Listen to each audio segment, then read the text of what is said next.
اللہ پاک ان کو استقامت دین عطا فرمائے۔ یہ صبح نماز سے پہلے تقریباً 4 بجے ان کے دعائیہ کلمات کی پوسٹیں آ جاتی ہیں اور دل سے دعا نکلتی ہے کہ اللہ کا کرم ہے ایسے گھروں میں اب بھی صبح فجر کی نماز سے پہلے بیداری کا سلسلہ جاری ہے، وگرنہ تو ایسے منحوس گھرانے بھی ہیں جہاں لوگ 8 بجے اٹھتے ہیں،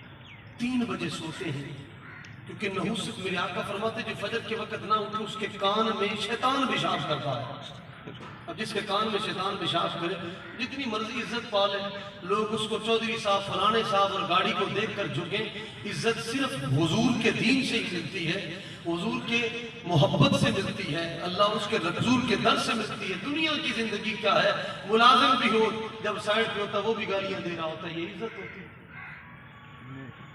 صرف نفسانی خواہشات کی حد تک ہے۔ چس تو تب ہے نا بندہ دنیا کے دوسرے کونے پر بیٹھا ہو، سلام نہ بھی لیا ہو، لیکن دل اس کی محبت میں دین کی وجہ سے تڑپے، اصل میں یہ محبت ہوتی ہے۔ کیونکہ خود ستائی اور خود نمائی ایک ہماری پاکستانی قوم کا طریقہ بن چکا ہے، وتیرہ بن چکا ہے، کہ منہ پہ خوشامد کرنے کے لیے، بلکہ خوشامد کے لیے بندے تیار کیے ہوتے ہیں، وہ پھر پھولے نہیں سماتے، وگرنہ میرے محمود کے دین میں کسی کے سامنے تعریف کرنا بھی درست نہیں، اس سے بھی سرکار نے منع فرمایا۔ اللہ اکبر کبیرہ۔ میں بڑا اس چیز پہ خوش ہوتا ہوں کہ ماشاءاللہ ابھی تک گھروں میں ایسا نظام موجود ہے کہ صبح کے وقت، وگرنہ ہمارے بزرگ ان کی کیفیت یہ ہوتی تھی کہ صبح نماز سے پہلے گھر میں عورتیں کام کاج کر لیتی تھی، نماز بعد میں ادا کرتی تھی، قرآن کی تلاوت اور زیارت ہو جاتی تھی، لیکن آج وہ سلسلہ ہی باقی نہیں رہا، کیونکہ اکبر الہٰبادی رحمۃ اللہ علیہ آپ فرماتے ہیں جب گھروں میں نہ رہا نماز و وظیفہ تو بتائیں کالج میں کہاں ہوگا ابو حنیفہ؟ بے شک اکبر الہٰبادی رحمۃ اللہ علیہ تعالیٰ قربان جائیں، ان کا بھی بڑا عجیب و غریب سلسلہ ہے، آج معاشرے میں عام نہیں، حالانکہ یہ بیرسٹر ریٹائر ہے، اس انگریز کے دور میں وجہ کیا ہے؟ کیونکہ ان کا ظاہری خط و خال جو ہے وہ دین والا ہے، جن کے چہرے پر سنت رسول اور سر پہ ٹوپی ہے، اسی وجہ سے چلو اقبال کی تو داڑھی نہیں، اس کو بھی کسی نے فالو نہیں کیا آج تک، کیوں؟ وہ بھی دین کی بولی بولتا، صرف جس میں دین نظر آئے گا ہماری قوم اس کو نہیں قبول کرے گی۔ بہرحال بڑی خوش قسمتی کی بات ہے کہ ماشاءاللہ اولاد نیک ہو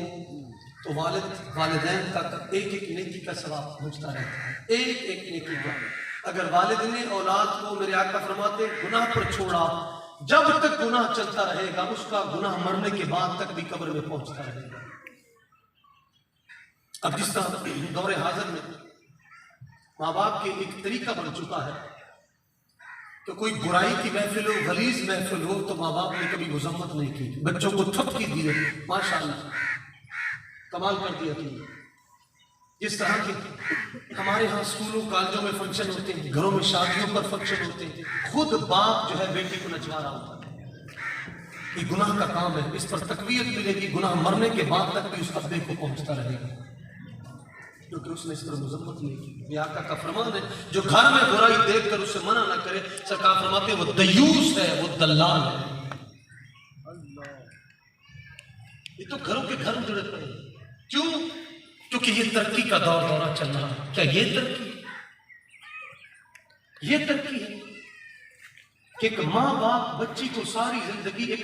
اخلاقی اور اسلامی لباس نہ پہنا سکے اور مرنے کے وقت 5 کپڑے لے آئے؟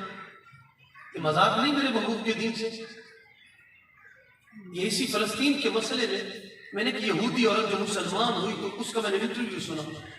لیکن سب سے بڑی محبت کی بات یہ تھی کہ وہ تازہ اسلام قبول کیا لیکن اس کا پورا لبادہ اسلامی ہے، رسک نہیں لیا کہ میں ابھی تو مسلمان ہوں، ابھی پردے کرنے شروع کر دوں، ابھی گولڈ ڈالوں، ابھی اتنے کپڑے اوپر چڑھا لوں۔ میں نے کہا ڈوب مرنے کا مقام ہے جس کا نانک وال بھی مسلمان ہو، دادک وال بھی مسلمان ہو، لیکن بے حیائی کا دورہ ہو اور ایسے مخرب اخلاق کپڑے پہنائے جائیں جہاں نوجوان دیکھیں اور ان کے دماغ میں غلط خیال آئے۔ میں نے کہا یہ یہودی جو ابھی تازہ مسلمان ہو رہی ہے، اللہ پاک نے کتنی کرم نوازی فرمائی، پورا لبادہ اسلام میں ڈھل گیا ہے۔